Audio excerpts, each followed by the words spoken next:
Shalom Aleichem, paz para todos ustedes, amigos televidentes de Historia del Futuro, porque para Dios el futuro es historia. Les damos la más cordial bienvenida desde la República de El Salvador, más concretamente desde la ciudad de San Miguel, donde nos encontramos realizando una serie de conferencias en Centroamérica en este año que ha sido de gran bendición, donde hemos podido visitar Nicaragua, Honduras y obviamente la República Salvadoreña. Hermanos, el programa de esta oportunidad es de impacto, no se lo puede perder.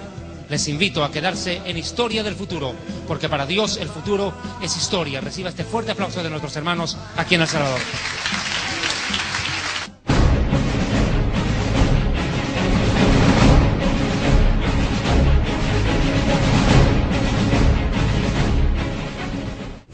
Visita nuestra página web www.historiadelfuturo.tv, porque para Dios el futuro es historia.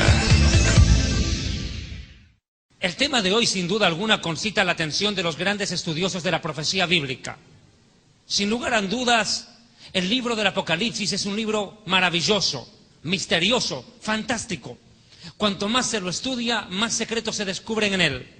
Y sin lugar a dudas, el tema de esta oportunidad va a ser un tema que va a enriquecer su vida espiritual, porque le hará entender las diferencias entre una verdadera iglesia y la que pretende ser una iglesia. La verdadera iglesia es presentada en la Biblia como una virgen pura, sin mancha ni arruga, una virgen gloriosa que se prepara para el encuentro con el Rey de Reyes. Sin embargo, existe una iglesia impostora, una falsa iglesia, que no es la novia del Cordero, no es la novia del Rey de Reyes, es la prostituta que fornica con los reyes de la tierra. La gran ramera que fornica con los reyes de la tierra. ¿Qué diferencia? Una es la novia del rey, la otra es la prostituta de los reyes. Este tema concita tal expectativa, porque déjenme decirles que mucha gente, al escuchar este mensaje, que practica una religión babilónica, una religión tradicional y costumbrística, va a descubrir a la luz de la Biblia que estuvo más que engañado. Iba derechito para la condenación. Babilonia. ¿Qué suena esta palabra? Babilonia, ¿a qué se refiere? La palabra Babilonia se relaciona con toda confusión espiritual y religiosa. Ese es el simbolismo de Babilonia.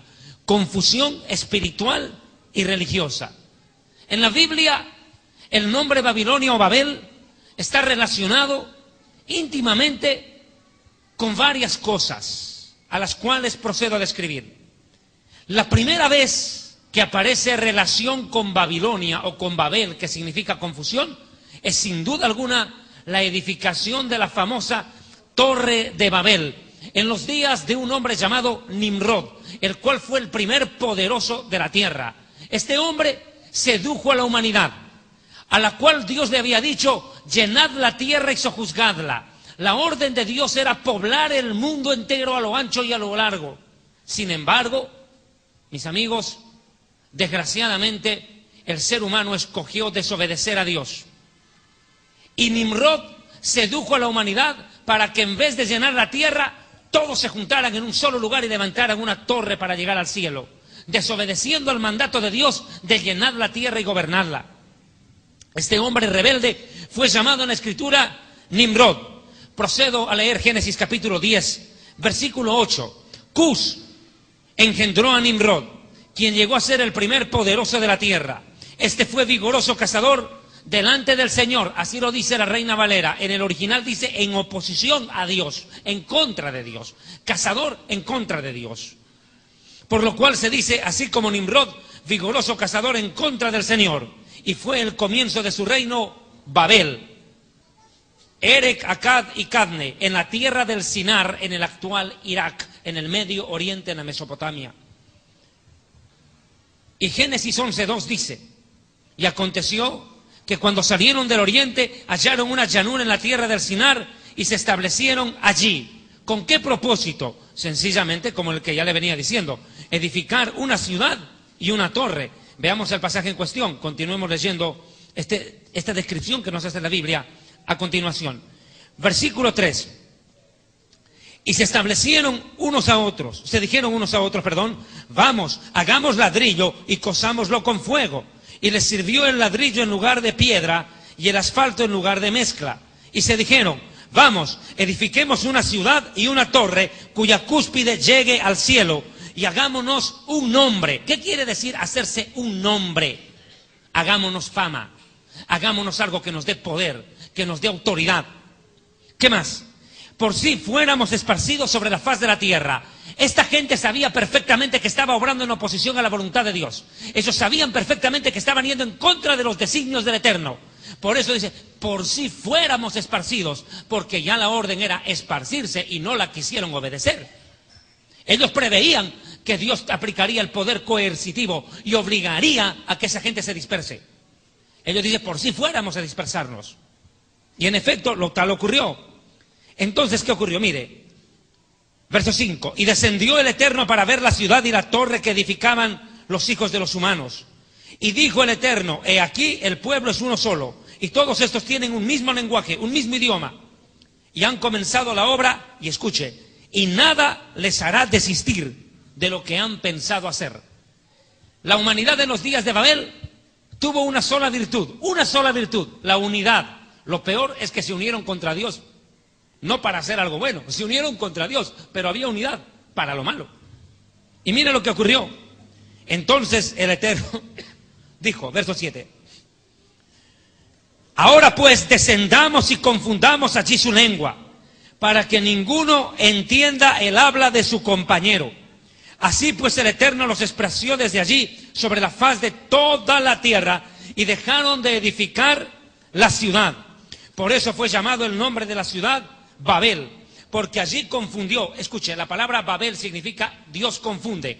El Eterno confundió el lenguaje de toda la tierra y desde allí los esparció sobre la faz de toda la tierra. O sea que la humanidad a partir de ese momento fue disgregada a lo largo y a lo ancho de todo el planeta por una orden de Dios.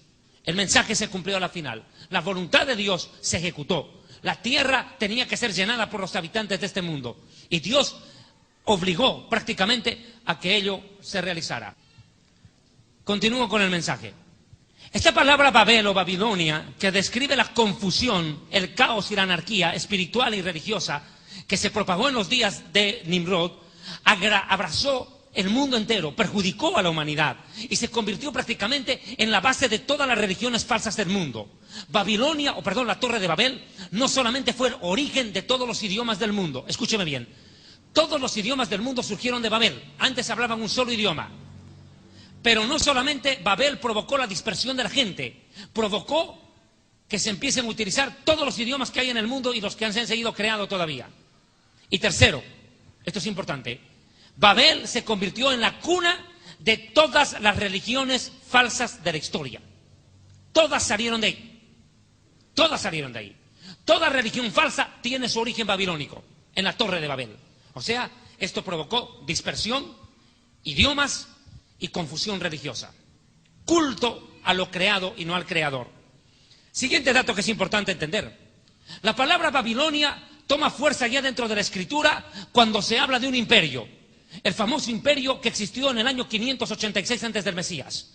Este imperio babilónico fue comandado por el rey Nabucodonosor en la época del profeta Jeremías. Es la segunda vez que aparece la palabra Babilonia en la Biblia o Babel en relación a esto. Babilonia, el imperio que estaba en la tierra de la Mesopotamia, se desarrolló en la tierra del Sinar también. Nabucodonosor fue su más grande gobernante. Descrita la historia de este personaje en el libro de Daniel. La tercera vez que aparece la palabra Babilonia en la Biblia tiene que ver ya con el tiempo futurista, el que está cerca a comenzar. Hablamos del tiempo de la tribulación. Y tiene una descripción total y contundente en el Apocalipsis capítulo 18 para describir lo que será el imperio mundial del anticristo. El gobierno mundial del anticristo también es llamado Babilonia en el Apocalipsis 18. Curiosamente, la palabra Babilonia también es aplicada en el Apocalipsis capítulo 17, esta otra acepción de la palabra Babilonia, en el Apocalipsis 17 cuando describe la caída de las Torres Gemelas. Lo llama Babilonia, la ciudad que está a la orilla del mar y que sucumbe ante un incendio y una caída impresionante de polvo que cubre la ciudad, lo que se vio el 11 de septiembre del 2001. Es una figura espiritual de lo que ocurrió en las Torres Gemelas. No solamente Babilonia tiene relación con eso, sino que Babilonia describe tres cosas más. Impresionante. Babilonia es el nombre misterioso que le da la Biblia a la ciudad de Roma, y es de lo que voy a hablar enseguida. Además, no solamente esto, Babilonia representa todo culto idolátrico y pagano, diabólico en su creencia, pero sobre todo cosas, escúchame bien, Babilonia es descrito en la Biblia como el satanismo disfrazado de cristianismo. Esto es importante que me entienda. El satanismo disfrazado de cristianismo es conocido en la Biblia como Babilonia, porque mezcla lo diabólico, lo satánico, con algo de verdad de la Biblia y hace una mezcla, un sincretismo religioso. Este satanismo disfrazado de cristianismo en la Biblia es llamado Babilonia. Mis hermanos, hay mucha de relación en esto con el Imperio Romano, y entro a la parte histórica. El Imperio Romano tiene una gran importancia cuando uno habla acerca de Babilonia. El Imperio Romano de los Césares era un pueblo politeísta, adoraban a muchos dioses. Es más, el mismo César, el gobernador, era considerado un dios y era adorado. Y no solo eso, sino que realizaban tremendos actos de paganismo y barbarie en honor a sus dioses. Así es como se vivió en Babel y también en Roma en el tiempo pasado. Lo cierto es que este Imperio Romano llegó a ser, sin pensarlo uno, la cabeza de una falsa iglesia, una falsa cristiandad, que se instituyó precisamente en el mismísimo seno del Imperio Romano. Hablamos de la Iglesia Católico Romana, que tiene total relación con el Imperio Romano de los Césares. ¿Por qué le digo esto? Porque la Iglesia Romana no es otra cosa que la mezcla del poder político y el poder religioso. La fusión de la política y la religión, no para servir a Dios, sino para valerse de Dios y crear un superimperio, que es lo que en honor a la verdad patentizó en su momento un hombre del cual hablaré enseguida, Constantino. Este Imperio Romano desarrolló su marco histórico desde la península ibérica, hablo de España, Portugal, Italia, obviamente, Grecia, Turquía, el Peloponeso y todo el Medio Oriente, y sometió a todos los pueblos de la región, incluido Israel. Estoy diciéndole esto. Nadie podría hablar de Jesús, nadie puede hablar de Jesús, el Hijo de Dios, de Yeshua, sin hablar del Imperio Romano. Porque Jesús vivió, murió y resucitó en los días del Imperio Romano. No se puede desligar la figura del Jesús bíblico y del Jesús histórico de la influencia del Imperio Romano. Es imposible desligar estas dos cosas. Es indisoluble la vida del Mesías y el Imperio Romano y su existencia. Son dos cosas indisolublemente ligadas. ¿Por qué le digo? Verá usted por qué. Jesús, Yeshua, el Mesías, nació durante el gobierno de un emperador romano llamado Augusto César. O sea, Augusto César era el emperador en los días en que Jesús nació. Él fue el primer emperador romano. Esto fue entre las épocas del año 27 antes de Cristo hasta el 14 después de Cristo. En ese tiempo, del 26 antes de Cristo al 14 después de Cristo, gobernó Roma Augusto. Pero Jesús murió y resucitó y ascendió a los cielos en la época de otro emperador romano, Tiberio César. Tiberio, que gobernó el Imperio Romano entre el año 14 y 37 después de Cristo. Tiberio. O sea que Jesús vivió en la época de Augusto César, murió y resucitó en la época de Tiberio el César. Y digo César, que es un título honorífico, no es nombre de persona. César no es nombre de una persona, es el título que se le daba a los gobernantes romanos. Era como decir el emperador. Pero no solamente esto. En ese tiempo Jesús funda la iglesia. Jesús no creó una religión, fundó la iglesia, que es muy distinto. La iglesia no es una organización. La iglesia son las personas que aman y viven para Dios. Hay que aclararlo. Siguiente detalle. Pero esa iglesia floreciente, esa iglesia naciente, no le fue fácil la situación. Porque el Imperio Romano era un imperio que ya tenía demasiadas religiones metidas dentro de sí mismo, enquistadas. Muchas religiones, era un pueblo politeísta. Adoraban muchos dioses, tenían muchas religiones. Y lo último que le podía pasar al Imperio Romano, lo último que le podía pasar, era que una nueva religión surja en el seno mismo del imperio.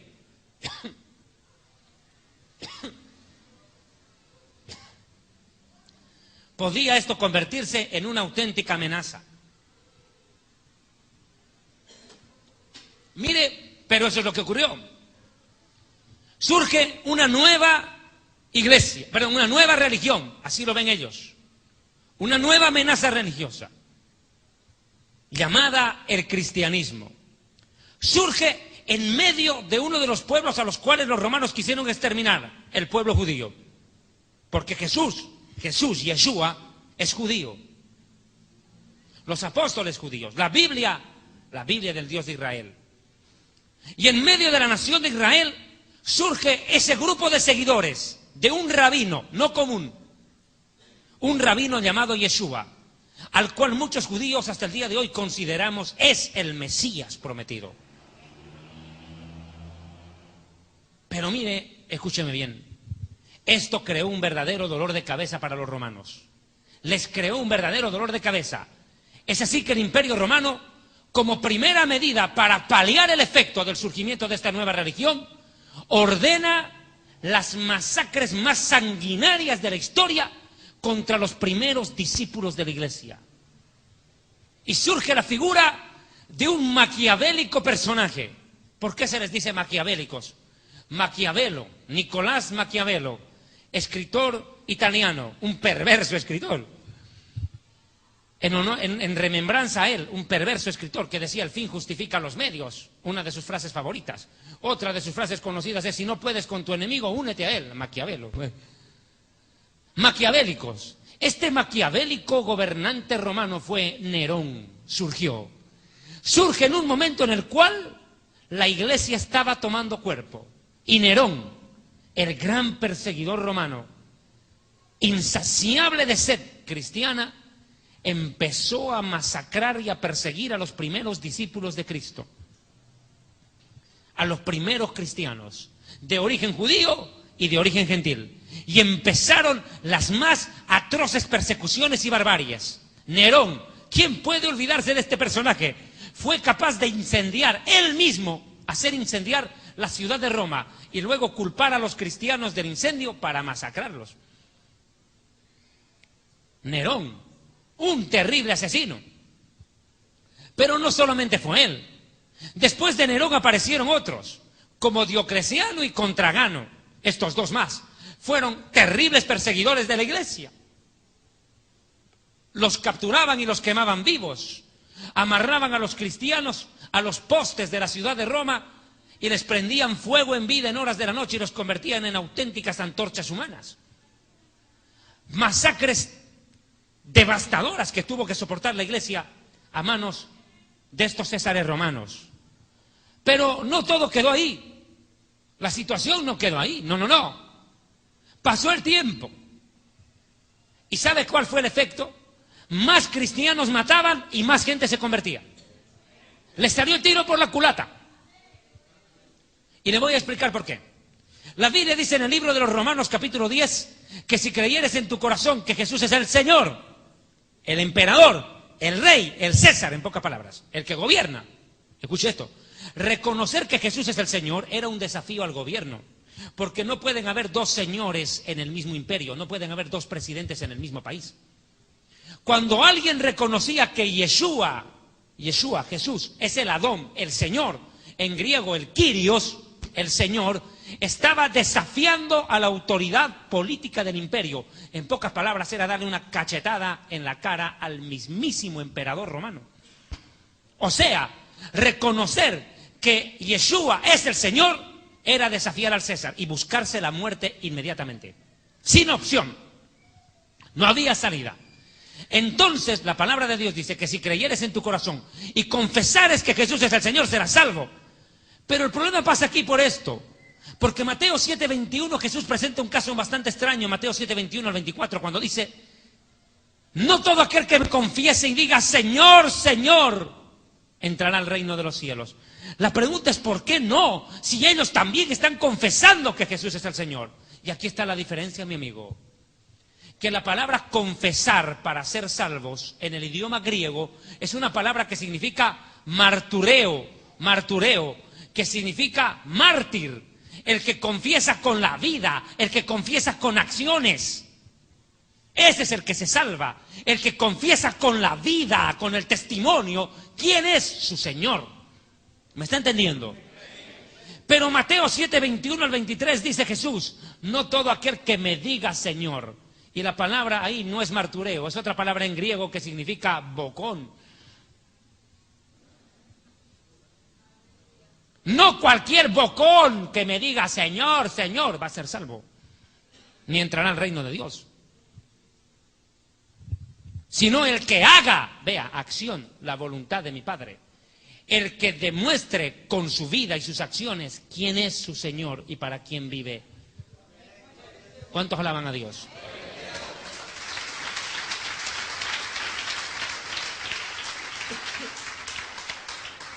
Pero no solo es ese detalle el que quiero mencionar. Voy al siguiente tópico. Nerón, el perverso Nerón que gobernó Roma entre el año 54 al 68 después de Cristo, persiguió a la iglesia.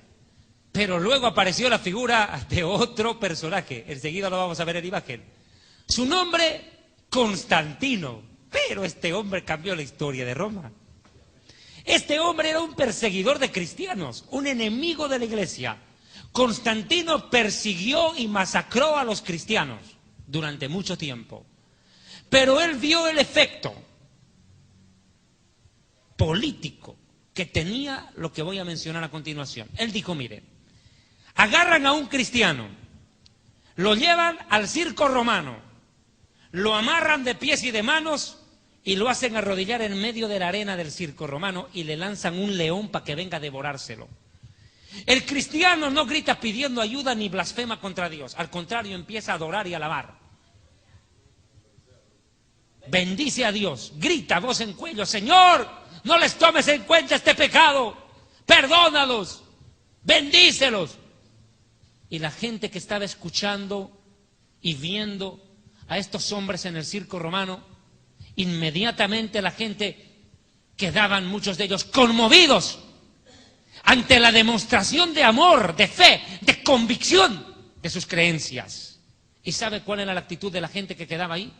Muchos de ellos bajaban solitos las gradas y se arrodillaban en el piso y también eran comidos con los leones, en una señal clara de que se habían convertido a la fe de aquel mártir que estaba muriendo por amor a lo que creía. Amén. Sí, mi amigo, porque no cree usted que los circos romanos eran para que un predicador evangelista haga una campaña y luego diga a los que quieren aceptar al Señor pasen al frente a recibir al Señor y vamos a recoger una ofrenda? No, mi amigo, ahí iban a morir ellos como ofrenda. Ellos mismos eran la ofrenda, mi amigo. Y miles de personas, al ver la fe de estos hombres, mujeres, niños, jóvenes y ancianos valientes, que no le tenían miedo a la muerte, que como el mismo Pablo tuvo que morir en una guillotina, por amor a su fe, por amor a su Dios y por amor a su Mesías, miles se convirtieron. Y en el afán de apagar la iglesia, la hicieron crecer. Para que se cumplan las palabras dichas por el Mesías, que las puertas del infierno no prevalecerán contra la iglesia, que ni la vida ni la muerte nos podrán separar del amor de Dios, que es manifestado en el Mesías Yeshua. Mis hermanos, pero este personaje, aquí podemos ver las escenas del circo romano, ahí pueden ver ustedes una gráfica, los leones eran soltados y lanzados contra los cristianos y muchos de ellos morían abrazados, adorando a Dios, mientras la muerte se acercaba. Y mucha de la multitud se ponía de pie a ver el espectáculo, pero otros eran conmovidos y el Espíritu Santo tocaba eso, usando esa imagen, tocaba el corazón de miles de personas en ese circo romano y terminaban convirtiéndose al Evangelio. Pero esto le creó un verdadero problema al emperador de aquel tiempo. Ya para ese entonces estaba gobernando Constantino. Constantino fue un perseguidor, pero cuando vio que la iglesia empezó a crecer y a tomar fuerza, dijo, no.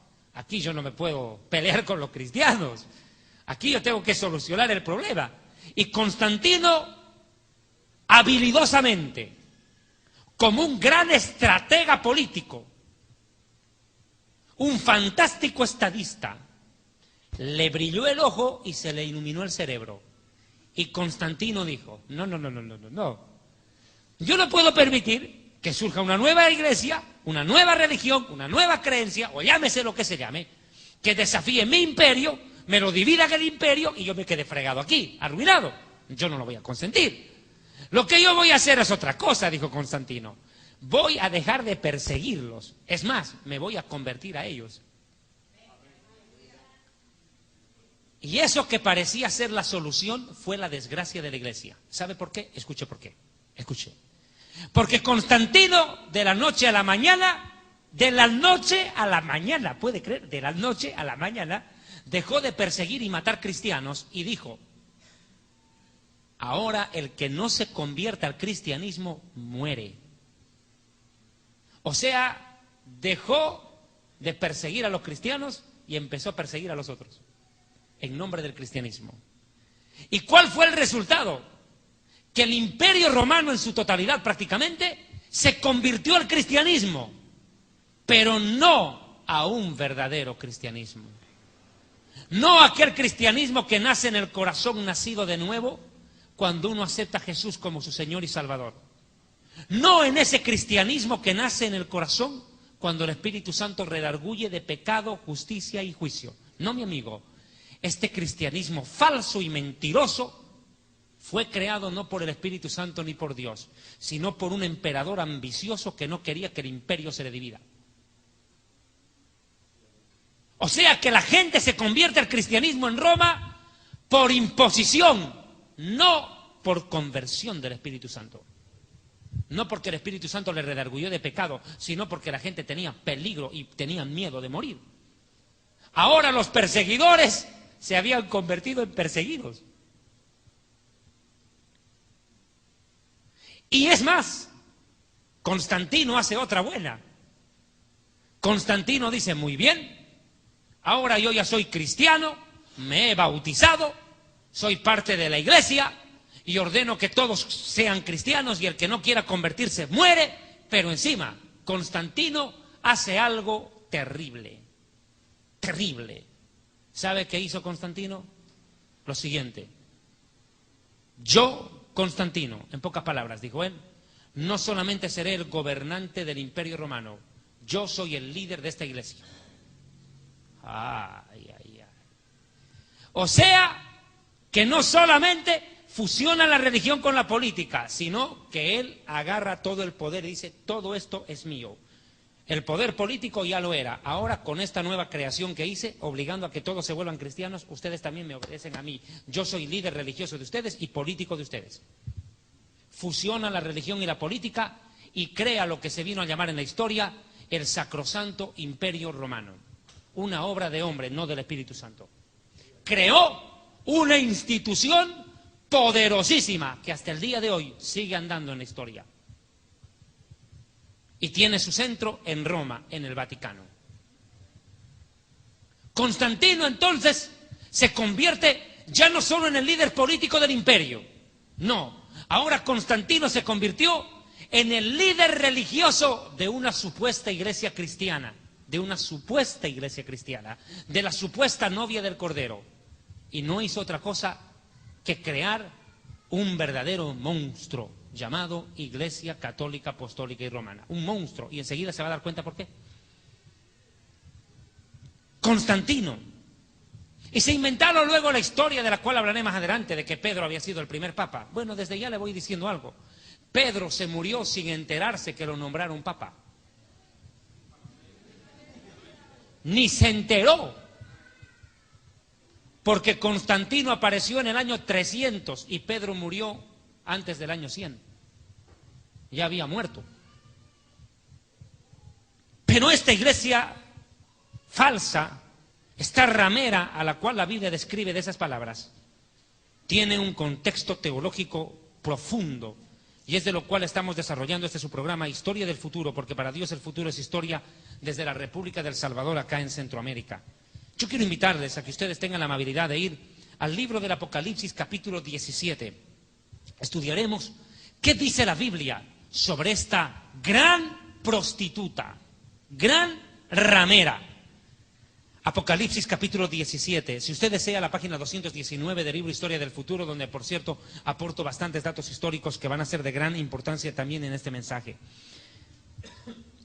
Vino entonces uno de los 7 ángeles que tenían las 7 copas y habló conmigo diciéndome: ven acá y te mostraré la sentencia contra la gran prostituta, contra la gran ramera, la que está sentada sobre muchas aguas, con la cual han fornicado los gobernantes, los reyes de la tierra, y los moradores de la tierra se han embriagado con el vino de su fornicación. ¿De quién habla?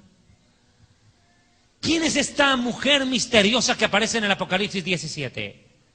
Sin lugar a dudas, es una prostituta, pero de marca mayor. Una gran prostituta, la gran ramera. Lo dije al comenzar el mensaje. Pablo presenta en las epístolas a la iglesia como una virgen pura. Una iglesia gloriosa, sin mancha ni arruga, que se prepara para estar en las bodas del Cordero con el Rey.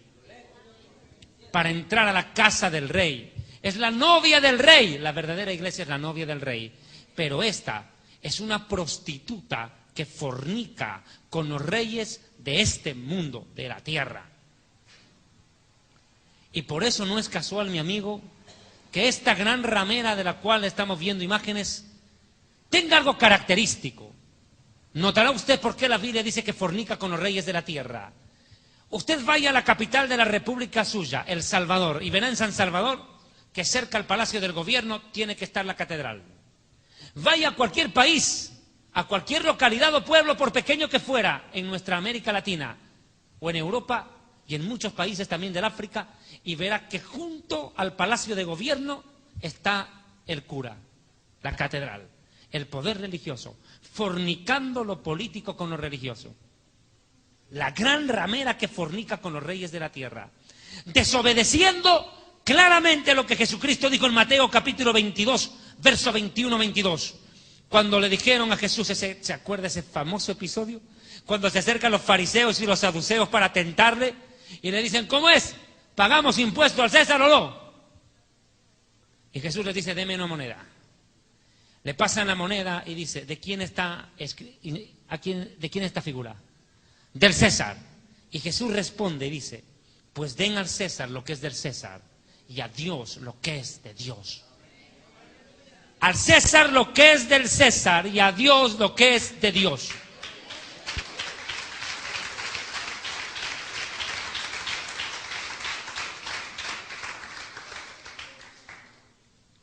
Pero claro, la iglesia romana, desobedeciendo la orden del Mesías, fornica lo político con lo religioso. Es que así comenzó. Constantino fusionó la política con la religión. ¿Qué puede esperar que hagan sus discípulos? Tienen que seguir haciéndolo. Siguen la misma línea, la misma corriente. Y aquí aprovecho de hacer un paréntesis. Cuando llegan las elecciones para presidente, alcalde o lo que sea, se ha vuelto común hoy y corriente que muchos pastores evangélicos dejen de ministrar en las iglesias y se lancen de candidatos para la presidencia, para la alcaldía o lo que sea. Yo quiero darle un consejo a usted, amigo televidente. Cuando lleguen las elecciones y usted tenga que ir a una votación y tenga que elegir entre un pastor evangélico que abandona a Dios, el rebaño y la iglesia para meterse de político y elegir entre él y un vagabundo drogadicto, no lo dude, vote por el drogadicto. No lo dude. ¿Sabe por qué? Por lo menos sabrá a lo que se atiene. ¿Por qué le digo esto? Porque si el predicador es capaz de decirle no a Dios y a los asuntos del reino de Dios para atender los asuntos de los hombres, imagínese lo que hará con el pobre Estado, lo va a acabar. Si a la iglesia le roba, imagínese al Estado. Por eso dice la Biblia, que ninguno que milita en las cosas de Dios se enreda en las cosas de este mundo. No lo digo yo, lo dice la Biblia, amigo. Sí, señor. Un ministro de Dios debe ser eso hasta el día de su muerte. Es un ministro de Dios. Y escúcheme bien. Tener una iglesia con 15 miembros en la punta de un cerro es más honorable que gobernar un país desde un palacio de gobierno, mi amigo. ¿Sabe por qué? Porque el presidente gobierna por unos años a los hombres. En cambio, el que sirve a Dios vive para reinar con él. Muy diferente.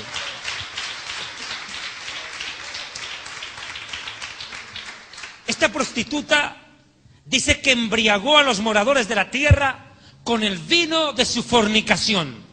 Y eso vamos a ir detallándolo. Esta ramera, esta prostituta de la cual describe el Apocalipsis capítulo 17, tiene una importancia vital a la hora de la profecía bíblica. Vea Apocalipsis capítulo 17, versículo 15. Dice que esta ramera está sentada sobre muchas aguas. ¿Qué representan estas aguas? Vuelvo a leer el versículo. Dice, ven y te mostraré la sentencia contra la gran prostituta, la cual está sentada sobre muchas aguas. ¿Qué significan estas aguas? Apocalipsis 17, verso 15 lo responde. Apocalipsis 17, 15. Me dijo también, las aguas que has visto donde la ramera se sienta son pueblos, muchedumbres, naciones y lenguas. O sea, que esta falsa cristiandad, esta falsa iglesia, este sistema religioso corrupto, gobierna e influye sobre multitudes de naciones, gobierna sobre multitudes de pueblos. Pero otro detalle, Apocalipsis 17, 18 complementa y dice, y la mujer que has visto, aquí vamos a ver una imagen del Vaticano, la mujer que has visto es la gran ciudad que reina sobre los reyes de la tierra. Sin duda, es esta ciudad, el Vaticano, la ciudad de Roma, donde tiene su centro esta ciudad, el Vaticano, el estado más pequeño del mundo con su líder, el Papa. Imágenes antiguas de un Papa. Ahí pueden ustedes ver a Juan Pablo II cuando murió, el anterior líder romano. Pero esta ciudad es la que reina sobre los reyes de la tierra, influye espiritualmente sobre el mundo y lo arrastra a la idolatría, que es una de las más grandes abominaciones. ¿Sabe? Esta iglesia romana está sentada sobre la gran ciudad. Es la gran ciudad que reina sobre los reyes de la tierra. ¿Qué quiere decir esto? Que aún los presidentes del mundo están sometidos al reinado de ella. Por eso a mí me causa gracia cuando un pastor quiere ser presidente de un país. ¿Cómo piensa gobernar una nación si la condición sine qua non es que se someta a la autoridad papal? Imposible, mi amigo. La iglesia romana gobierna las naciones, les guste o no.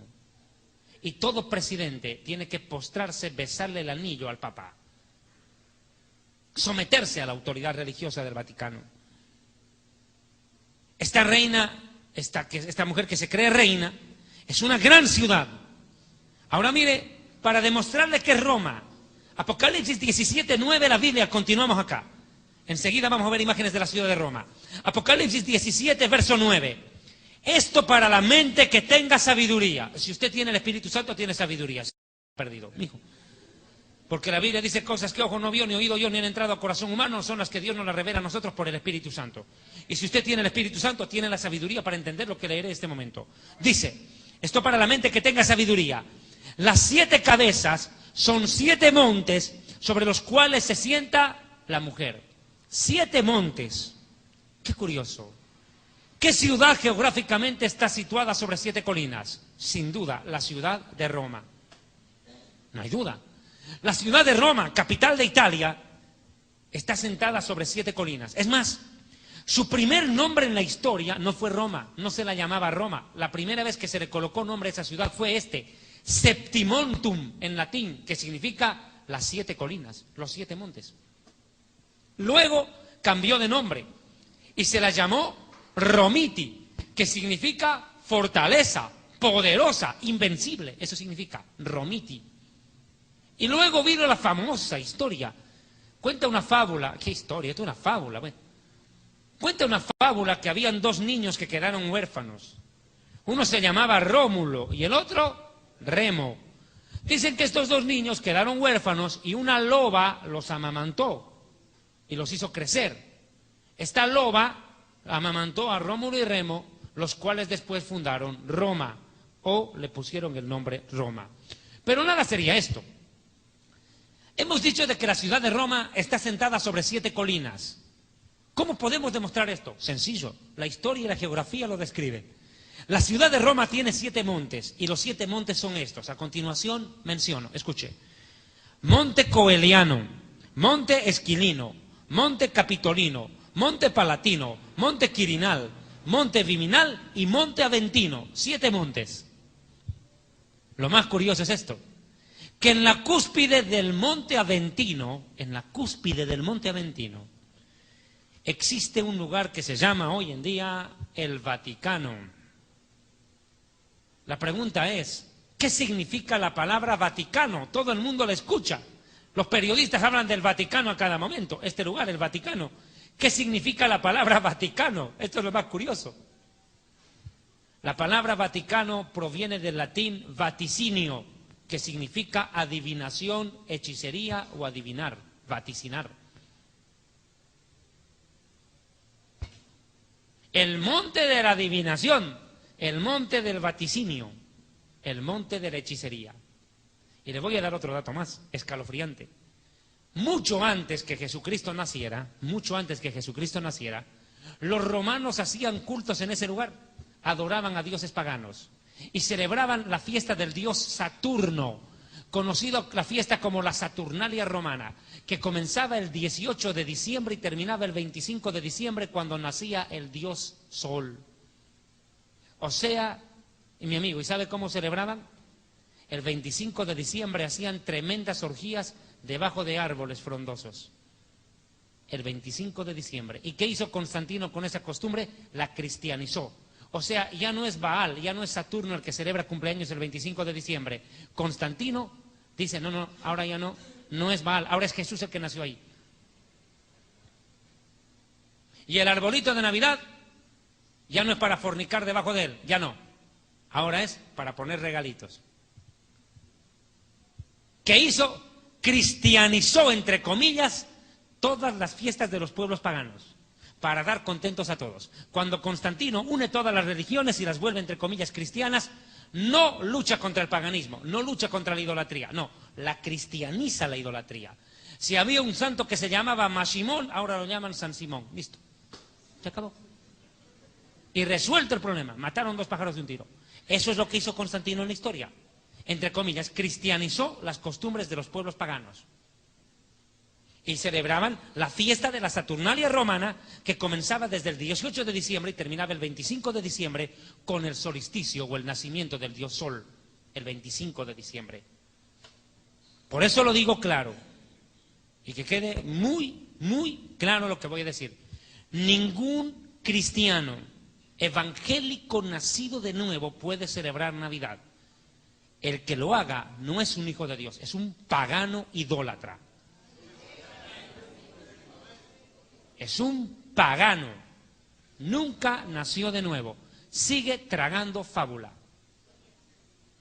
Y el pueblo perece por falta de conocimiento. Y ahora no puede decir que no conocía. Y si no le gusta estudiar, pues se arruina, mi amigo. Lo cierto es que Rómulo y Remo fueron los primeros reyes de Roma. Volviendo al tema. La ciudad de Roma está sentada sobre 7 colinas. Por eso es bien llamada en la historia Septimontum. Pero dentro de una de estas colinas no solamente está el Vaticano conlleva algo más. Enseguida vamos a ver la famosa Basílica de San Pedro, seguramente en imágenes. Mire, allí, en la cúspide del Monte Aventino, está el Vaticano. El centro de la fe católica. Pero el Vaticano, ¿qué es? ¿Es un barrio de Roma? ¿Será un barrio residencial de la ciudad de Roma, capital de Italia? No, mi amigo. El Vaticano no es otra cosa que un Estado, un país con toda la organización política, social, económica que pueda tener cualquiera. Es un Estado en todo el sentido de la palabra. Es más, el Vaticano, esta es la Santa Sede, lo que se llama la Santa Sede para el mundo católico, la Basílica de San Pedro.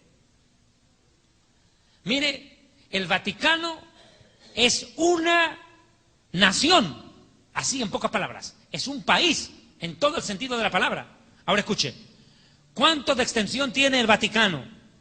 Escuche, 44 hectáreas. Es el país más pequeño del mundo. Y su presidente es Benedicto XVI. Y los ministros son los cardenales. El colegio cardenalicio. Son los ministros, los senadores, los congresistas, la crema innata del catolicismo. Es un país con un presidente, una figura visible. Es más, le voy a dar otro dato. El Vaticano no solamente es una organización política, mi amigo, es un imperio económico muy poderoso.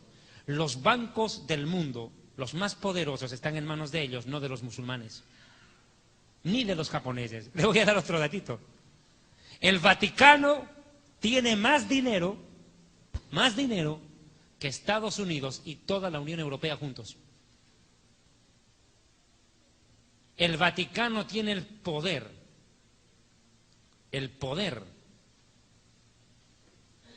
de pagar la deuda externa de todos los países pobres del mundo, mi amigo. Y le voy a dar una demostración. Ponga cuidado acá. Búsqueme, por favor, la imagen de Juan Pablo I. Hubo un hombre que se llamó Juan Pablo I. ¿Quién fue este personaje? Fue elegido papa en la década de los 60, me parece. Juan Pablo I fue elegido papa de la Iglesia Romana. ¿Y qué pasó? Una vez que lo nombraron papa a este personaje, Juan Pablo I, ocurrió algo fuera de lo común. Este hombre se atrevió a hacer una declaración impresionante. Juan Pablo I, a poco de haber sido elegido papa, haber sido nombrado papa, Juan Pablo I dijo que entregaría todas las riquezas de la Iglesia Católica a los pobres y al pueblo, que abriría las arcas de la Iglesia Romana al pueblo. Literalmente, mi amigo, con esa declaración Juan Pablo I firmó su sentencia de muerte.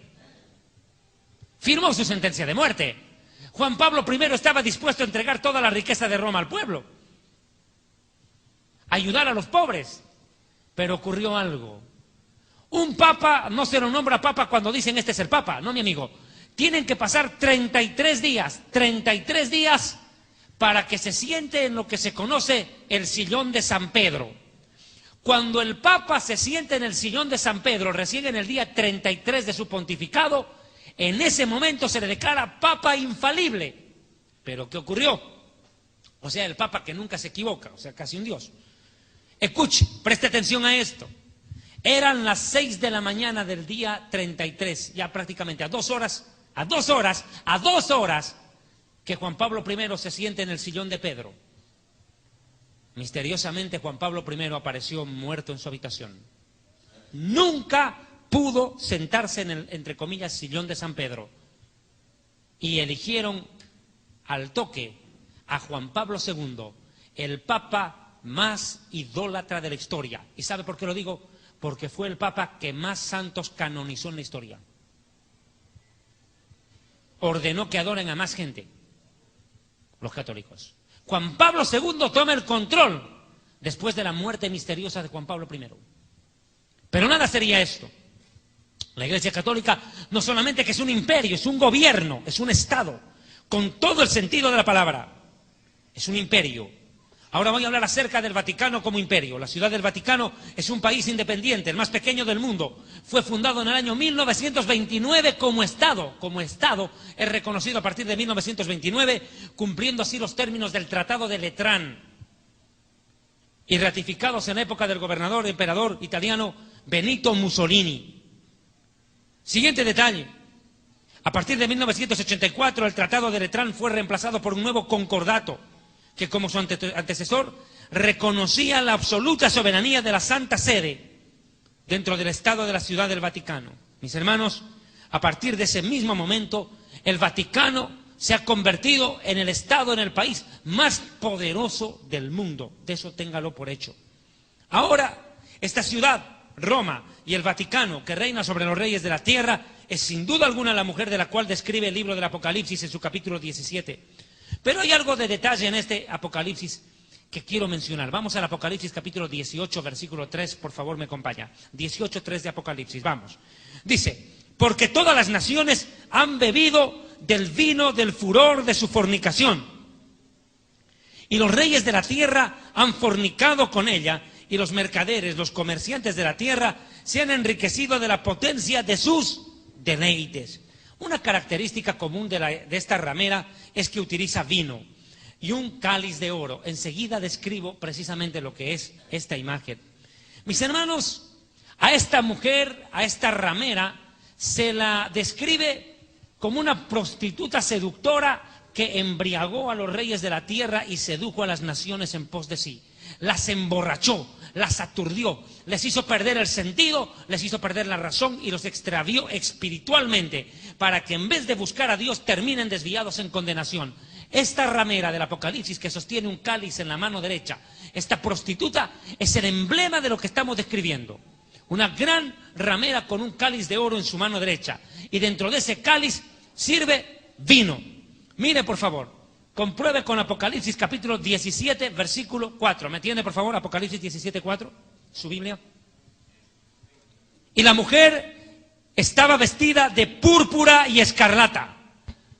Yo quiero pedirles a mis hermanos en Control Central, que están mandándome las imágenes, que busquen por favor imágenes de cardenales y de líderes religiosos en el Vaticano. Va a ver cómo visten de escarlata y púrpura. Los va a ver usted en imagen textual. Dice, mire, y esto ocurrió cuando murió Juan Pablo II. Usted va a ver ahí el desfile de cardenales y los otros de púrpura. Textual.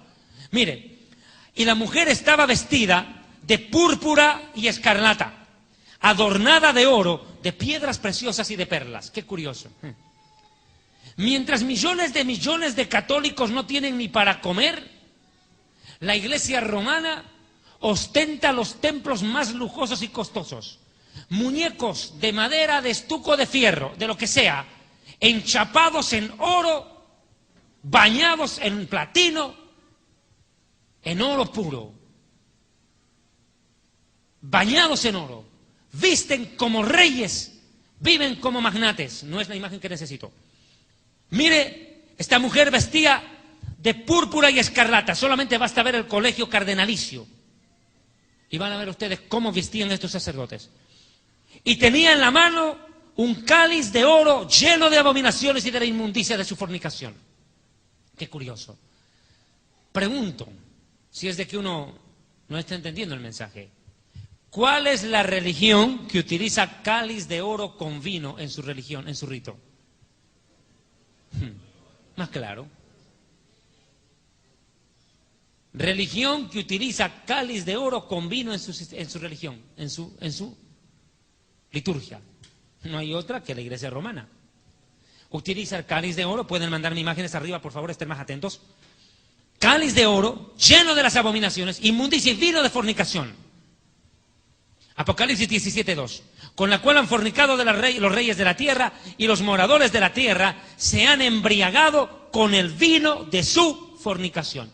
O sea que maneja un cáliz de oro en la mano derecha y carga vino. Literal, la Eucaristía. Ahí está, mire, textual, visten de escarlata, tal cual el Apocalipsis lo describe.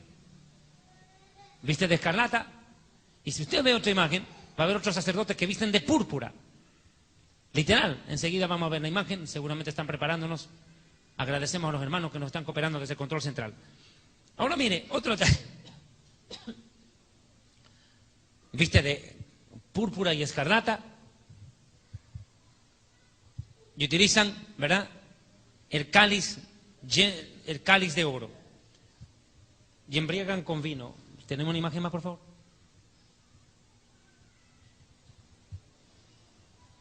Bien, sigo. Ahora, hay otro detalle aquí en lo que estoy describiendo. Ellos presentan una doctrina de la cual no es que yo me quiera burlar, pero en honor a la verdad es un chiste.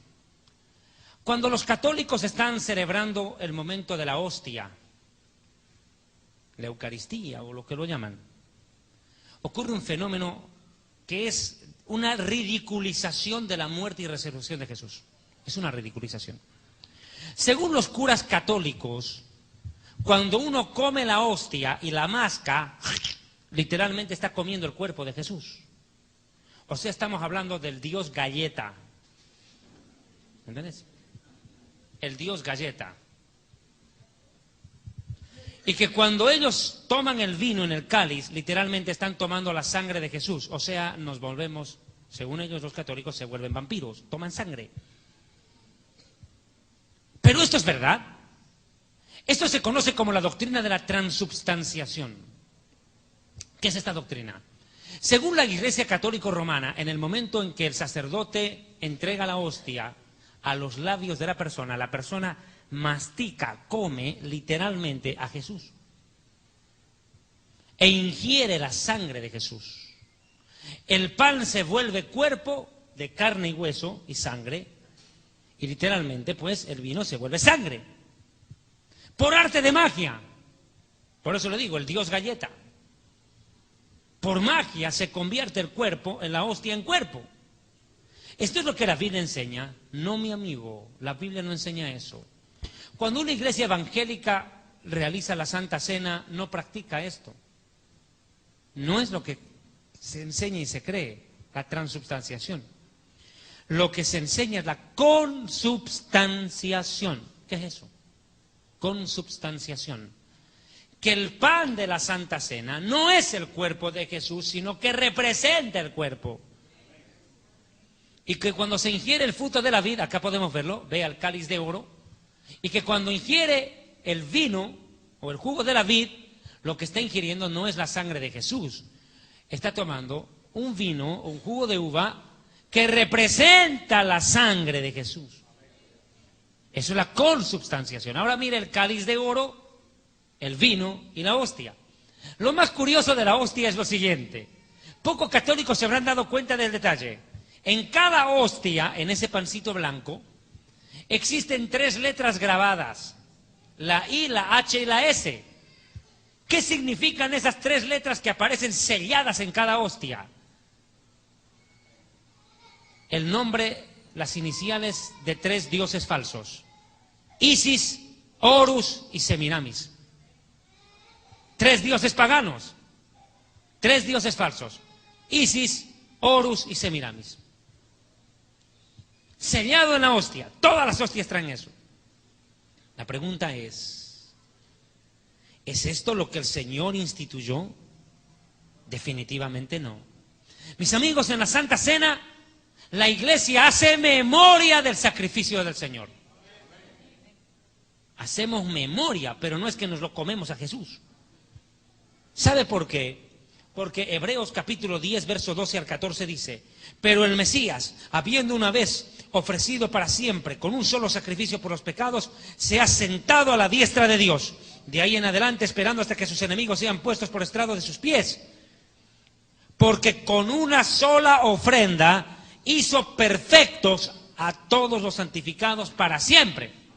O sea, no es que Jesús muere en cada misa, en cada vez que lo comen, como los católicos presentan, no. Él hizo un solo sacrificio y nosotros lo que hacemos es recordarlo, no sacrificarlo cada misa, porque lo que hace el cura es sacrificar a Jesús a cada rato. Esto es falso, porque Jesús dijo claramente en Juan 19:30, consumado es, se acabó, no hay más sacrificio. Él ya hizo el sacrificio, fue su sangre y su cuerpo, una vez y para siempre, molidos por nuestros pecados, para que por sus llagas fuéramos curados. ¿Cuántos alaban a Dios? Den un aplauso al Señor.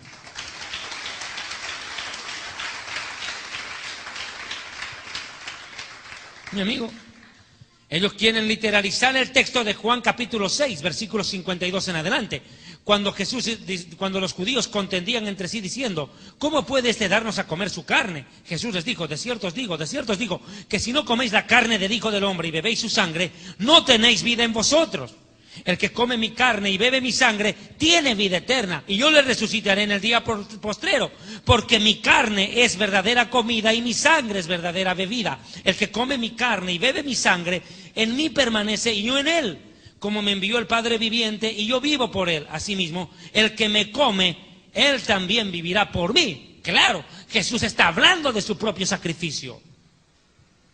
Está dando un simbolismo. Pero no está diciendo que Jesús va a morir en la cruz y nos va a dar un pedacito, a ti la uña, a ti la piel, a ti el tendón y todos a comer. No es canibalismo lo que él estaba predicando.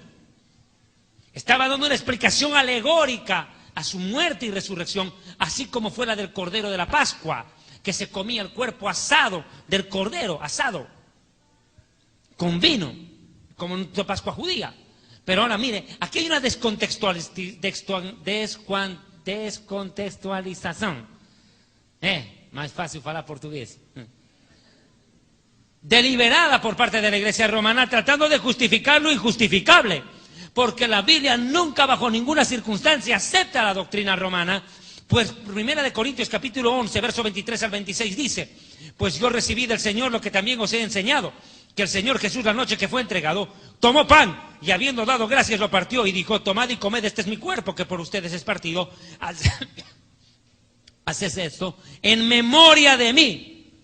Memoria, remembranza. Eso es lo que se está haciendo, memoria en la Santa Cena. No como presenta la Iglesia romana, que Jesús es sacrificado cada domingo en cada misa. Pero no solamente es esto lo que yo quiero describir de esta iglesia romana. Apocalipsis capítulo 17, versículo 5, podemos ir por favor avanzando. Y en su frente y en su nombre, un nombre escrito, un misterio. ¿Qué nombre tiene esta ramera? ¿Quién es para identificarla? Hemos dicho que está sentada sobre 7 montes, hemos dicho que gobierna sobre las aguas que representan muchedumbres de pueblos, es una ciudad que gobierna sobre los reyes de la tierra, pero tiene un detalle más. No solamente que lleva un cáliz de oro con vino, utilizado en sus ritos religiosos. Otra pista más que nos da, no solamente que viste de púrpura y escarlata. No, ahora nos da otro dato más. Para entender quién es esta misteriosa mujer. Lo dice en el verso 5. Y en su frente un nombre escrito, un misterio. Babilonia, que significa confusión. La grande, no cualquier cosa. La jefa de las jefas, la grande, la madre de las prostitutas, la madre de las rameras y de las abominaciones de la tierra. Qué curioso. La falsa cristiandad que tiene su centro en Roma se llama así: Santa Madre Iglesia Católica, Apostólica y Romana. Ellos mismos se llaman Santa Madre. Y aquí de santa no le dice nada, le dice ramera, no santa. Ella dice que es una Santa Madre, aquí le dice gran ramera. ¡Qué terrible! Ella se presenta como una Santa Madre. Mi amigo, una frase popular dice: todos los caminos conducen a Roma, pero a mí qué me importa llegar a Roma. Hay un solo camino al cielo y es Jesucristo.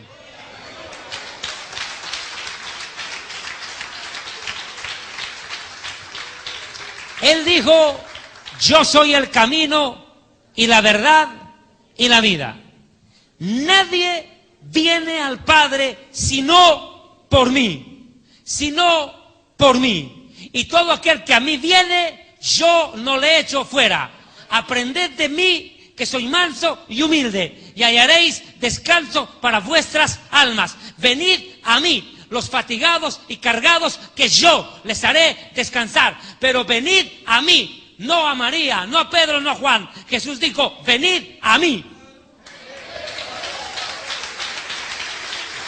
A mí, a mí, a mí, dijo el Señor.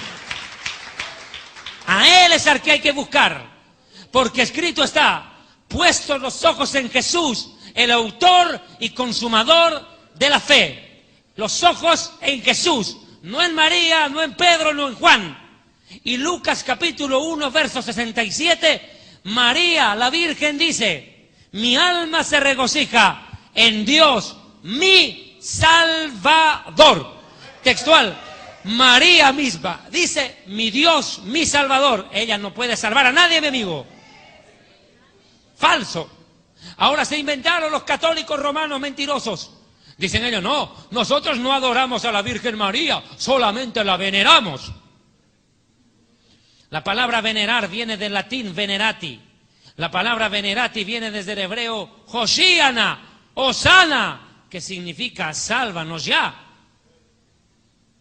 En pocas palabras, sí, los católicos le están pidiendo a María que les salve y están equivocados, porque no existe otro nombre debajo del cielo dado a los hombres en el cual podamos ser salvos. Solo Jesucristo salva, la Virgen no. Solo el Hijo de Dios, la Virgen no. Los católicos romanos tienen su centro en Roma y en el Vaticano. La partida de nacimiento de todo católico, nazca donde nazca, es remitida una copia hasta el Vaticano. O sea que todo católico tiene dos nacionalidades, por si no lo sepa.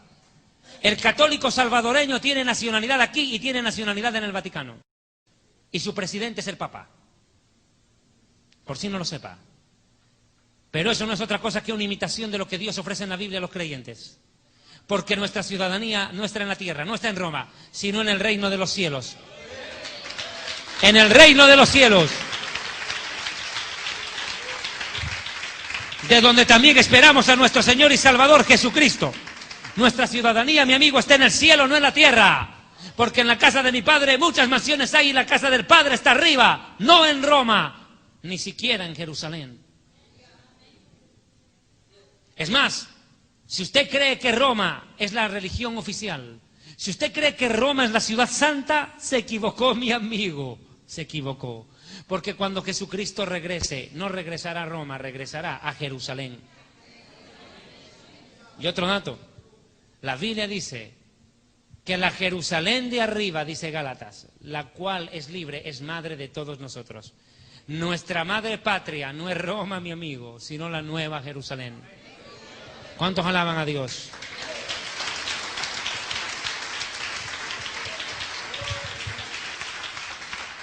Jerusalén la celestial, donde Dios tiene su trono y millones de ángeles le sirven, y donde están las almas de los justos esperando cuerpo de gloria. Allá arriba. Ahí es la casa del Padre, ahí es la casa de la iglesia. Pero la Biblia le llama en el Apocalipsis capítulo 17, verso 5, madre de las rameras y de las abominaciones de la tierra. ¿Qué abominaciones comete esta iglesia? Esta falsa iglesia, esta prostituta espiritual, esta gran ramera que fornica con los gobernantes del mundo y que embriaga con el vino de su fornicación a las naciones, haciéndolas sucumbir y embruteciéndolas espiritualmente cada día más en el pecado y la rebelión contra Dios. Sencillo, mi amigo. Una de las grandes abominaciones de Roma es presentar una falsa trinidad al mundo. ¿Cómo? Sí, señores. Roma tiene su propia trinidad. A su líder lo llaman Papa. Y la palabra Papa viene del arameo Abba, que significa papito, padre. Y se refiere a Dios. Y de acuerdo al Mateo capítulo 23, versículo 9, dice, a nadie llamaréis Papa, Abba, porque uno solo es vuestro Padre y está en el cielo. Mal entonces el líder de Roma puede arrogarse, usurpar el título de padre para sí mismo siendo humano. Es más, dice que nuestro espíritu clama, Abba, Padre. Dese cuenta, mi amigo, pero también aquí hay algo que quiero decirles a los evangélicos. Un 80% de los evangélicos ha prostituido su vocabulario espiritual.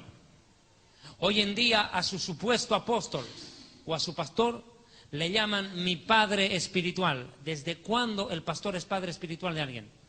Cuando la Biblia en el libro de los Hebreos dice que el padre de los espíritus es Dios, el cual nos disciplina mejor que nuestros padres terrenales. ¿De dónde sacan que un hombre puede ser padre espiritual cuando el padre de los luces, en quien no hay sombra de variación, es Dios? No podemos caer en semejante pecado de idolatría.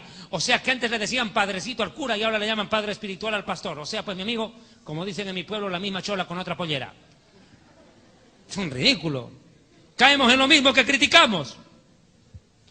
Segundo dato, El líder romano no solo se cree Dios Padre, se cree Dios Hijo, se declara Dios Hijo. ¿Cuándo?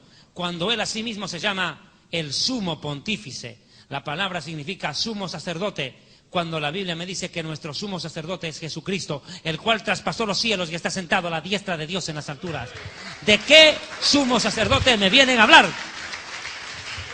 ¿De qué sumo sacerdote hablar? Pero va más allá. No. No solamente se cree Padre, no solamente se cree Hijo, se cree el Espíritu Santo. ¿Sabe por qué? Porque el líder de Roma se hace autodeclarar, o se hace declarar el vicario de Cristo, el representante de Cristo. ¿Y quién dijo que Jesús dejó como representante a un humano? ¿Quién lo dijo? Cuando el mismo Mesías dijo: hijitos, ya no os dejaré huérfanos, y aquí enviaré otro consolador, el cual estará con ustedes hasta el fin del mundo. Y hablaba no del Papa, mi amigo, ni de Pedro, hablaba del Espíritu Santo de Dios. Estamos diciendo que dentro de las abominaciones de esta ramera está la enseñanza de una falsa creencia en Dios, una distorsión. Definitivamente, el líder romano pretende ser Dios. Hay muchas barbaridades y abominaciones que ha enseñado esta ramera al mundo. Una de las grandes y temibles abominaciones, aceptada casi como verdad, una mentira que tanto se repite como verdad, termina por creérsela a veces, es de que Pedro fue nombrado papa. ¡Qué barbaridad más grande! Lo digo, Pedro murió sin enterarse que lo nombraron papa. Escúcheme bien. Una descontextualización de los pasajes bíblicos impresionante de parte de la Iglesia romana. Pedro nunca fue nombrado papa, jamás. Es más, no tenía los requisitos. Le voy a dar un dato. ¿Sabe cuál es uno de los requisitos para ser papa? Ser soltero, ¿o no? No haberse casado, ¿o no? Claro, un cura tiene que ser soltero. Que sea homosexual, pedófilo, ese es el problema de él. Pero hay otro problema. Pedro tenía suegra. Claro, ¿cómo no? Claro que tuvo. Aleluya, y que el diablo huya. No, habla serio. Primero, de que Pedro era un hombre casado. Y según la ley católica, solo un hombre que haga voto de castidad puede ser líder religioso. Entonces Pedro no cumple los requisitos ni siquiera del mismo Vaticano. Lo votan por tener suegra, más claro. Ahora, segundo, ¿sabía usted que el voto de castidad impuesto es un pecado y una doctrina de demonio? La Biblia dice en 1 de Timoteo 4, 1 al 3 lo siguiente: el Espíritu Santo advierte claramente que en los últimos días algunos hombres apostatarán de la fe, escuchando a doctrinas de demonios y espíritus de engaño, por la hipocresía de mentirosos que, teniendo cauterizada la conciencia, prohibirán casarse. O sea que el celibato impuesto es una doctrina de demonios. Ahora puede entender por qué tienen tanta monja lesbiana, cura violador, pedófilo, y una iglesia romana que está endeudada hasta las patas, pagando a los padres, a las madres y a los hijos y niños que fueron víctimas de la violación de estos pedófilos y depravados. Para que vea usted. Mire, pero no solo ese detalle. Voy a ir al pasaje en cuestión, al famoso pasaje de Mateo capítulo 16, versículos 15 al 20, aceleramos. Mateo 16, 15 al 20. Jesús les dijo: ¿y vosotros quién decís que soy yo? Respondiendo Jesús, Simón Pedro le dijo: Atajuja Mashiach ben Elohei, tú eres el Mesías, el Hijo del Dios viviente. Y Jesús le respondió: bienaventurado eres Simón, hijo del profeta Jonás, porque esto no te lo ha revelado ningún humano de carne y sangre, sino mi Padre que está en los cielos. Y yo también te digo que tú eres Pedro, no eres Simón, eres Pedro, que significa fuerte, firme, piedra firme. Pero esta roca, sobre esta roca, note la diferencia, no le dice piedra, ahora le dice roca. Sobre esta roca edificaré mi iglesia, y las puertas del infierno no prevalecerán contra ella. La pregunta es, ¿cuál es la roca de la cual se está hablando aquí? Según los líderes católicos, la roca es Pedro. Mentira. No, Jesús nunca endiosó a Pedro, jamás Jesús endiosó a un hombre, mucho menos a Pedro, que después de 10 minutos lo negó 3 veces. ¿Cómo podía ser Pedro el representante de Jesús en la tierra, el Papa, y después de 3 minutos lo negó 3 veces? Nada que ver. Jesús no endiosó a Pedro, nunca lo nombró Papa en este pasaje bíblico. No, mi amigo.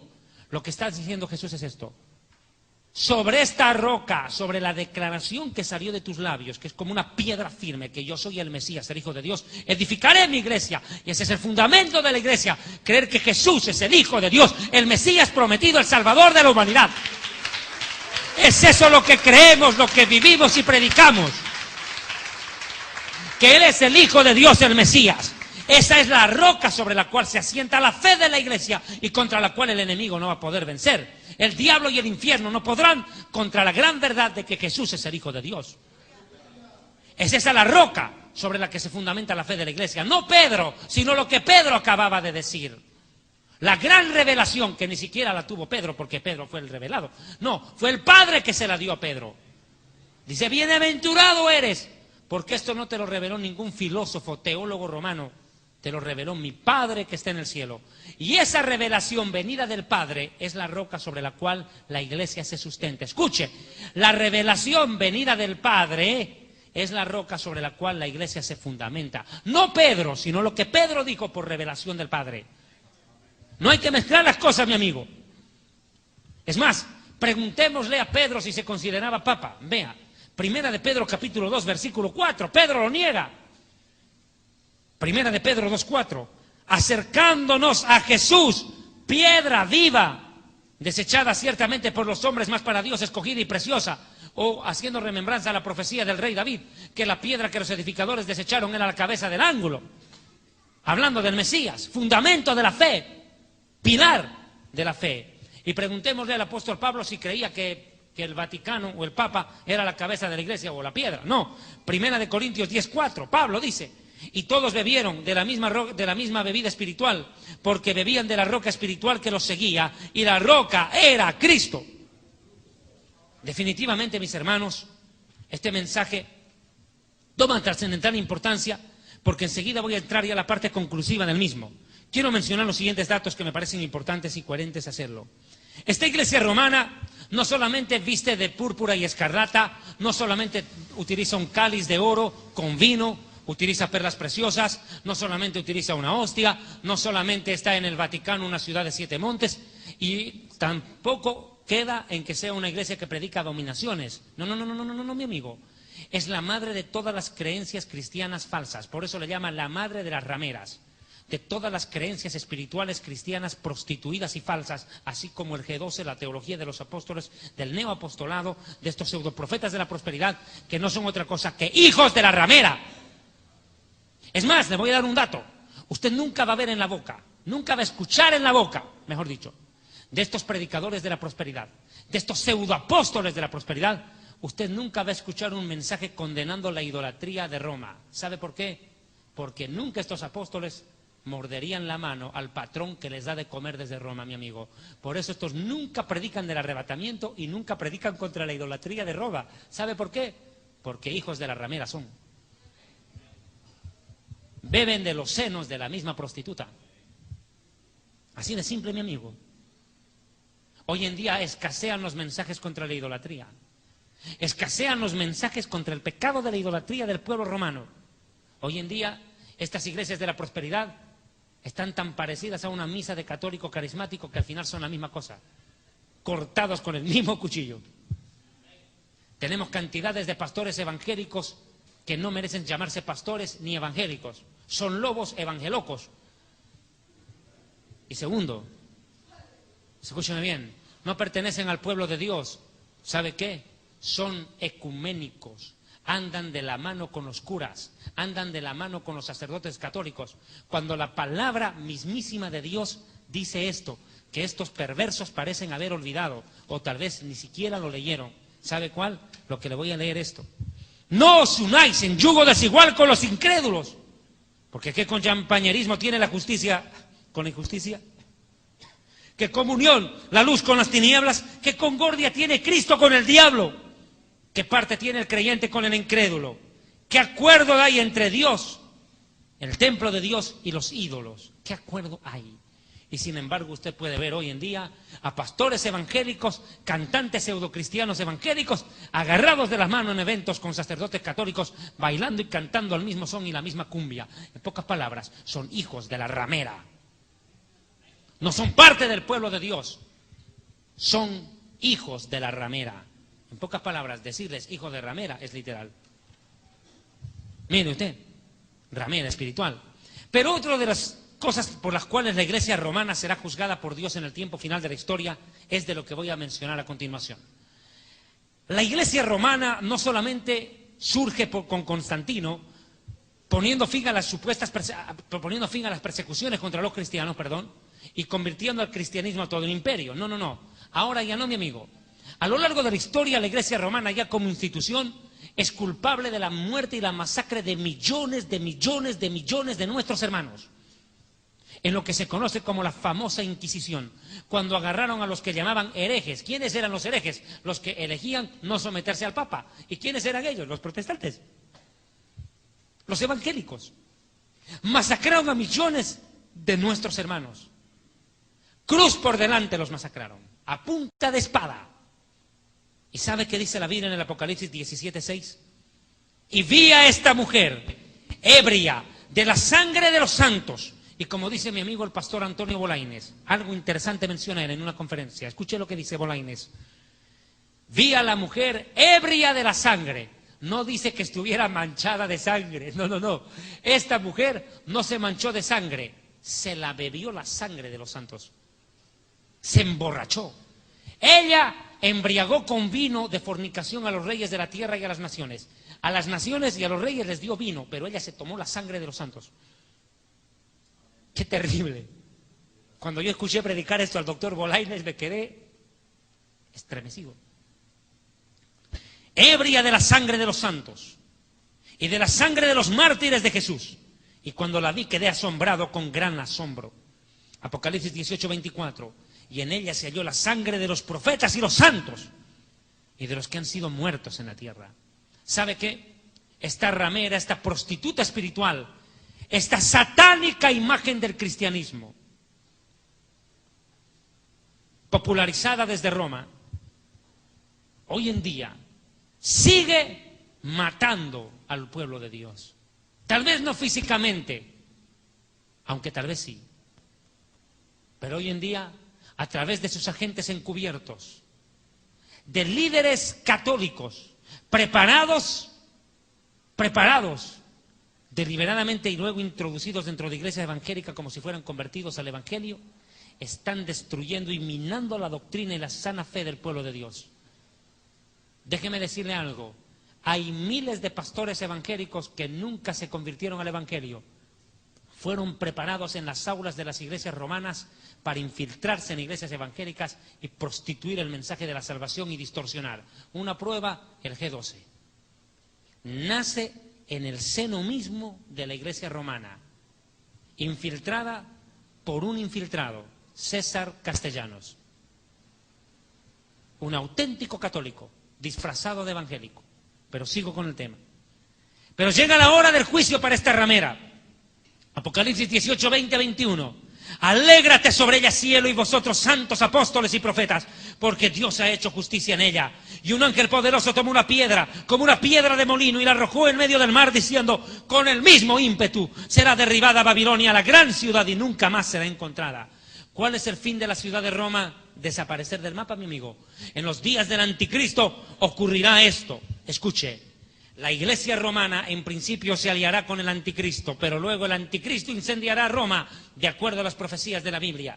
Apocalipsis capítulo 17, versículos 7 y 8 dice, y me dijo el ángel, ¿por qué te asombras? Yo te diré el misterio de la mujer, la ramera, y de la bestia, el anticristo que la trae, la cual tiene 7 cabezas y 10 cuernos. Los 10 cuernos son los 10 gobernantes que apoyarán al anticristo. Los 10 cuernos son los 10 gobernantes que ayudan al anticristo. Vea, que se alían. La mujer viene sobre la bestia. ¿Qué quiere decir? Que la iglesia católica y el sistema religioso corrupto que profesa se va a parapetar sobre el anticristo en principio. Van a hacer una alianza los dos. El poder del anticristo y la iglesia romana se van a fusionar. Como siempre, prostituyéndose con los reyes de la tierra. Y va a querer prostituirse con el mismo anticristo, pero le va a salir el tiro por la culata. Mire por qué. La bestia que has visto era y no es, y está para subir del abismo e ir a la perdición. Habla del anticristo. Y los moradores de la tierra, aquellos cuyos nombres no están inscritos en el libro de la vida desde la fundación del mundo, se asombrarán viendo a la bestia, el anticristo, que era, no es y será, el anticristo. Ahora mire, esta bestia, el anticristo, va a formar alianza con la ramera, se van a unir. Se van a unir. Vea, Apocalipsis 17:12. Y los 10 cuernos que han visto son 10 reyes que aún no han recibido reino. Van a gobernar en la época del anticristo. Pero por una hora recibirán autoridad como reyes juntamente con la bestia, el anticristo. Estos tienen un mismo propósito. Entregarán su poder y autoridad a la bestia. O sea que los 10 líderes políticos del mundo se unen al anticristo y el anticristo está unido a Roma. Unido a Roma. Pero luego estalla lo impensado. El anticristo cambia de posición, da un giro, 180 grados. Y el anticristo, escuche bien, ordenará que todas las religiones, creencias, filosofías y doctrinas desaparezcan de la tierra. Y que nadie rinda culto y honor a no ser que a él mismo. Y el anticristo ordenará que aún la Iglesia Católica, la Mormona, Testigos de Jehová, musulmanes, budistas o todos desaparezcan y todas se unan a adorarlo a él. Por eso dice la Biblia, y lo adoraron todos los moradores de la tierra, sin importar la religión. Todos lo adorarán. Escrito está, 2 de Tesalonicenses 2. Nadie os engañe, verso 3, en ninguna manera, porque no vendrá sin que antes venga la apostasía y se manifieste el hombre de pecado, el hijo de perdición, el anticristo, el cual se opone, mire, y se levanta contra todo lo que se llama Dios o es objeto de culto. ¿Y qué cosa es objeto de culto? La religión. Se opone a la religión. El anticristo va a anular todas las religiones, va a hacer desaparecer la religión de la faz de la tierra y va a crear una sola creencia, la cual lo adore a él. Dice, tanto que se siente en el templo de Dios haciéndose pasar por Dios. Mire, anulará a la iglesia romana. Pero ¿cómo va a acabar? Esto es lo más tremendo. Esto es lo más tremendo. El anticristo va a seducir a los políticos del mundo para destruir Roma. Impresionante. El anticristo será el verdugo de Roma. La ramera del Apocalipsis fornica con los gobernantes de la tierra desde que nació. Y va a fornicar con el último rey, el anticristo. Y ese la destruirá. Vea por favor Apocalipsis 17:16. Y los 10 cuernos que visten la bestia, los 10 líderes que apoyan al anticristo, estos aborrecerán a la ramera, van a odiar a la iglesia romana, y la dejarán desolada y desnuda, y devorarán sus carnes, y la quemarán con fuego. Porque Dios ha puesto en sus corazones ejecutar lo que Él quiso, ponerse de acuerdo y dar su reino a la bestia, hasta que se cumplan las palabras de Dios. O sea, van a incendiar, por favor, imagen acá, van a incendiar la ciudad de Roma. La van a incendiar Roma. Es más, lo complemento con Apocalipsis 18:9-10. Y los reyes de la tierra que han fornicado con ella y con ella han vivido en deleites, llorarán y harán lamentación sobre ella cuando vean el humo de su incendio, parándose lejos por el temor de su tormento, diciendo, ¡ay, ay de la gran ciudad de Babilonia! La ciudad fuerte, Romiti en latín, fuerte, poderosa. Porque en una hora vino tu juicio. Verso 17. Porque en una hora han sido consumidas por el fuego tantas riquezas. Vea usted, se incendia Roma. La pregunta es, ¿por qué Dios permite que Roma sea incendiada en esos días? Porque en aquellos días el pecado de Roma alcanzará hasta la presencia de Dios de tal manera que Dios acabará con esto. Apocalipsis capítulo 18, verso 4. Y oí una voz del cielo que decía, salid de en medio de ella, pueblo mío, para que no seáis partícipes de sus pecados, ni recibáis parte de sus plagas. Si usted es católico y usted ama a Dios, pero nunca leyó una Biblia, debe leer la Biblia y escapar de allí. Debe salir de allí. Ahora escuche, porque sus pecados han llegado hasta el cielo, y Dios se ha acordado de sus maldades. Dadle a ella como ella os ha dado, pagadle según sus obras. En el cáliz que ella preparó bebida, preparadle a ella el doble. Cuanto ella se ha glorificado y vivido en deleites, tanto dadle de tormento y llanto.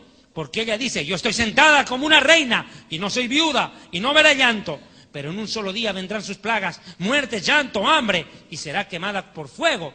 Porque poderoso es Dios que la juzga. Y otro ángel del cielo siguió diciendo, ha caído Babilonia, la gran ciudad. ¿Y sabe por qué? Porque se ha convertido en una guarida de demonios, albergue de todo espíritu inmundo. Mis amigos, cierro con 2 puntos que me parecen claves mencionar, por favor, en la parte final, ya para cerrar el mensaje. Quiero hacer diferencias claras y puntuales en lo siguiente. La verdadera iglesia es comparada con una virgen pura. Esta es una gran ramera. La verdadera iglesia está sujeta a Cristo, la otra es sujeta a Satanás. La verdadera iglesia pertenece al cielo, esta es terrenal y diabólica. La verdadera iglesia es adornada divinamente, la otra es satánicamente.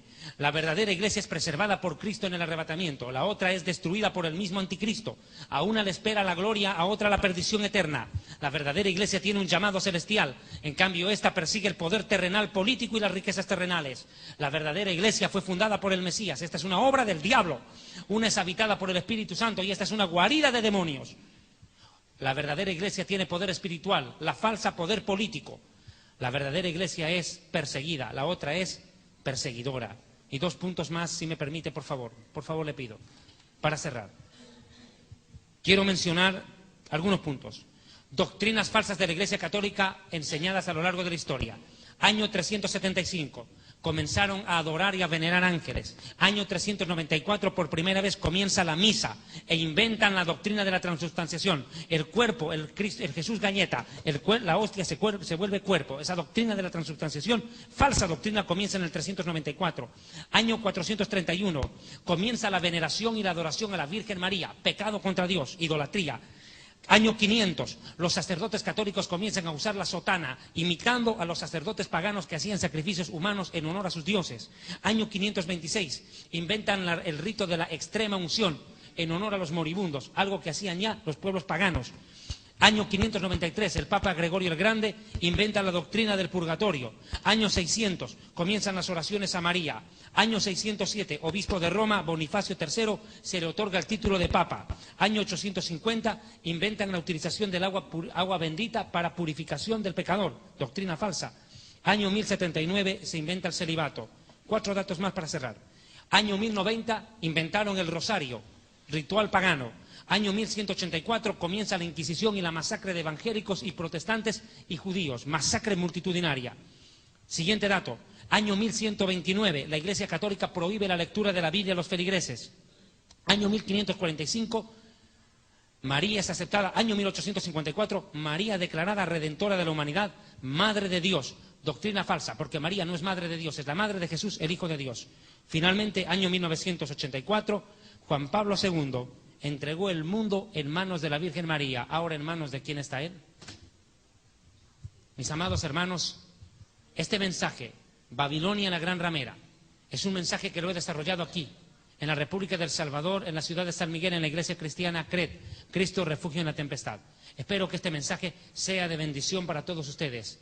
Arrepiéntase, salga del catolicismo, escape de la idolatría y venga al Jesucristo vivo, que murió y resucitó para darle vida eterna.